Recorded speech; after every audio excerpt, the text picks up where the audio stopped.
মতোই হয়ে গেছে। এই বিষয়ে আপনি কি বলছেন? এটাতে আসলে কোনো মন্তব্য আমি করতে চাই না, কারণ এখন এই সমন্বয়করা বিভিন্নভাবে বিভিন্ন কথা বলতেছে। আসলে তারা কিশোর তো কিশোর গ্যাং দ্বারা বাংলাদেশ আক্রান্ত হয়েছে, অতএব এই কিশোর গ্যাং বিভিন্নভাবে বিভিন্ন কথা বলতেছে, তাদের কথা আসলে বলতেছে। এটুকু আমরা ধরতেছি না, তবে সমন্বয়কদের যে ঘোষণা দিল্লির আধিপত্য দূর করতে গিয়ে, একটু মাইক্রোফোনটা নিচে রাখুন, দিল্লির আধিপত্য দূর করতে গিয়ে নিউ ইয়র্কের আধিপত্য হলো, সেই বিষয়ে আপনার মন্তব্য? আসলে তারা নিজেরাই এর জন্য জড়িত, কারণ কেউ কারোর ক্ষতি করে না, নিজেই নিজের ক্ষতি করে। সমন্বয়করাই এটাকে এনেছে, এখন সমন্বয়করা হয়তো মূল্যায়ন করতেছে না বলে এই কথা বলে।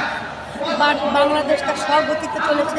জয়ন্তী শেখ হাসিনা এমন একটি নেত্রী ছিলেন, তিনি সকল দেশের সাথে সুসম্পর্ক বজিয়ে রেখে নিজের সার্বভৌমতাকে টিকিয়ে রেখেছেন। জয়ন্তী শেখ হাসিনা সার্বভৌমত্ব টিকিয়ে রেখে সকল দেশের সাথে সুসম্পর্ক রেখে বাংলাদেশ পরিচালনা করছে।